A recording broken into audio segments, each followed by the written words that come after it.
सबको जोहार करते हैं। और आप लोगों के बीच हम लोग आज वोट मांगने के लिए आए हैं। सबसे बड़ी बात है कि हम आपके बीच में वोट मांगने के लिए आए हैं। किसकी वोट मांगने आए हैं ये भी जानना होगा। तो आज हम आपके बीच जयराम महतो के लिए वोट मांग रहे हैं, जेपी केसर के लिए वोट मांग रहे हैं, उनके लिए वोट मांग रहे हैं जो माफी की पार्टी है, जो आपकी पार्टी है, जो आप सभी की पार्टी है, उनके लिए वोट मांग रहे हैं। आपने आज तक सभी पार्टियों को वोट दिया, कांग्रेस को भी आपने यहाँ से वोट दिया, आपने यहाँ से जेएमएम वालों को भी वोट दिया, आपने यहाँ से आरसू वालों को भी वोट दिया, आपने यहाँ से कांग्रेस वालों को भी वोट दिया, आपने यहाँ से बीजेपी वालों को भी वोट दिया।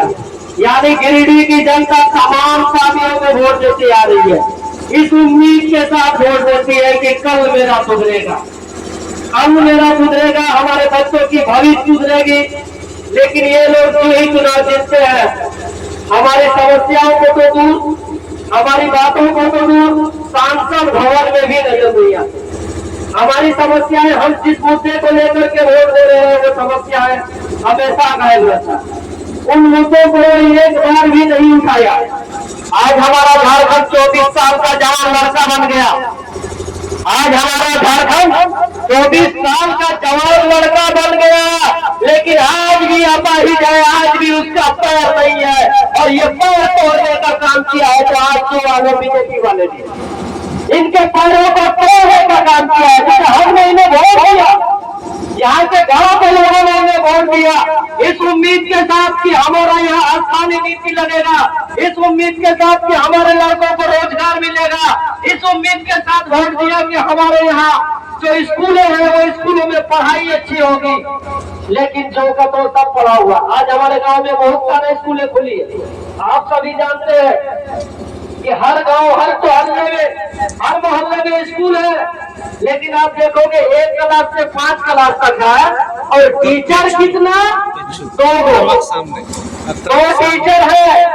अब एक टीचर को तो बीएलओ ऑफिस बुलाया जाता है, प्रखंड कार्यालय बुलाया जाता है। आप बताओ एक टीचर बच्चे को क्या पढ़ा सकता है? हमारे यहाँ बच्चों को पढ़ा जा सकता है? हमारा बच्चा जाता है, खिचड़ी खाता है, घर वापस आता है। हमारे बच्चों की जो समस्या है, पढ़ाई की समस्या, आज गाँव वाले लोग जो 10,000 भी कमाते हैं, लेकिन वो चाहते हैं कि प्राइवेट स्कूल में हम बच्चों को पढ़ाएंगे। क्यों? सरकारी नौकरी लेना चाहते हैं, लेकिन जब बच्चों की पढ़ाने की बात आती है तो सरकारी स्कूल में नहीं पढ़ाना चाहते हैं। कारण ये है, पता लगता है कि कारण सिर्फ एक ही है कि सरकारी स्कूल में टीचर नहीं है।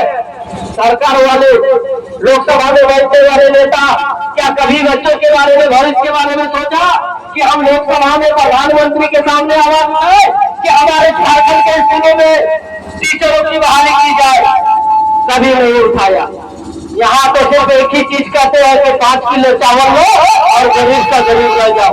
नौकरी नहीं मिलेगी, स्थानीय नीति नहीं लगेगी, रोजगार नहीं मिलेगा।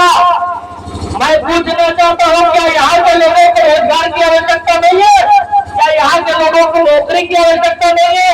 क्या यहाँ के लोग पढ़ना नहीं चाहते हैं? यहाँ के लोग पढ़ रहे हैं, लिख रहे हैं, लेकिन यहाँ के लोगों को रोजगार नहीं मिल रहा है। कारण क्या है? कारण बस एक ही है कि स्थानीय नीति नहीं लगा। यहाँ एक बार जेएमएम वालों ने स्थानीय नीति का मुद्दा उठाया, स्थानीय नीति लगाया, लेकिन वो विधायक वापस आ जाता है। कारण क्या है?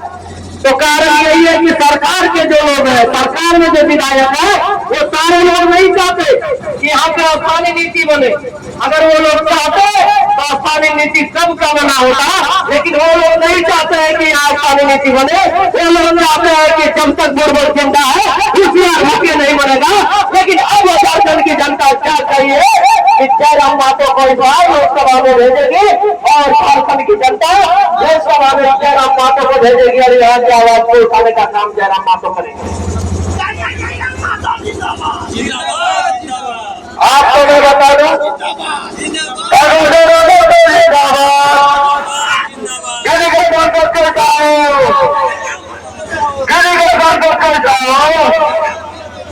हमारे कागज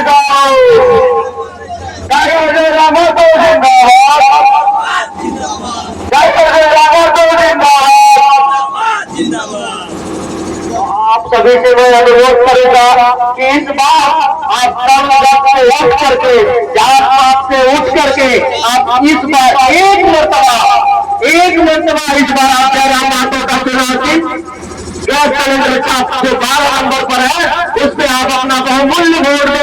मैं आपको विश्वास दिलाता हूँ कि जो पानी नीति का मुद्दा 24 साल से नहीं लगा है, 12 सालों के अंदर अगर वोट नहीं लगा है तो दोबारा हम जयराम महतो के लिए वोट नहीं मांग पाएंगे।